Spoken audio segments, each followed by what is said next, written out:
Breaking news, প্রবাসীদের সম্মান ও অধিকার নিশ্চিত করতে বিশেষ প্রবাসী কার্ড চালুর পরিকল্পনার কথা জানিয়েছে বিএনপি সরকার। লক্ষ্য দালাল মুক্ত, কম খরচে বিদেশ যাত্রা। সরকার বলেছেন, প্রবাসীরা কষ্ট করে টাকা পাঠাবে, তাহলে দালালকে লাখ টাকা দেবে কেন? খুব শিগগিরই আসছে প্রবাসী কার্ড। সরকারের এমন সিদ্ধান্ত আপনার কেমন লাগলো অবশ্যই জানাবেন। ব্রেকিং নিউজ, রমজান শুরু হতেই কাঁচামাল ব্যবসায়ীরা দামে অমানবিক হানাহানি করছে। জনগণ গণপিটুনি দিয়ে একজন লেবু ব্যবসায়ীকে ধরেছে পুলিশ উপস্থিত। এ ধরনের সিন্ডিকেটের বিরুদ্ধে কঠোর আইনগত ব্যবস্থা নেওয়া হবে, কোনো বাটপাড়ির সুযোগ নেই। বিএনপি সরকারের নির্দেশ, জনগণ বলুন এদের বিরুদ্ধে কি শাস্তি হওয়া উচিত। ব্রেকিং নিউজ, কৃষকদের ভাগ্য বদলের ঘোষণা। বিএনপির কৃষক কার্ড আসছে, আগামী 2-3 মাসের মধ্যেই পৌঁছে যাবে ঘরে ঘরে। এই কার্ড মানেই অধিকার, সহায়তা ও সরাসরি কৃষি সুবিধা।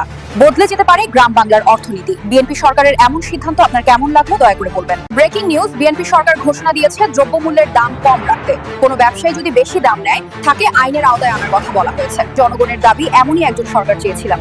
মানুষ বিলাসিতা চায় না, মানুষ 2 বেলা ডাল ভাত খেয়ে শান্তিতে বাঁচতে চায়। সরকারের এমন সিদ্ধান্ত আপনার কেমন লাগলো। ব্রেকিং নিউজ, বিএনপি সরকার শক্ত ঘোষণা দিয়েছে দ্রব্যমূল্যের লাগাম টেনে ধরতে। কোনো ব্যবসায়ী অতিরিক্ত দাম নিলে তাকে কঠোরভাবে আইনের আওতায় আনা হবে। জনগণের কথা হচ্ছে বিলাসিতা নয়, মানুষ শুধু 2 বেলা ডাল ভাত খেয়ে শান্তিতে বাঁচতে চায়। সরকারের এই সিদ্ধান্ত আপনার কাছে কেমন লাগলো।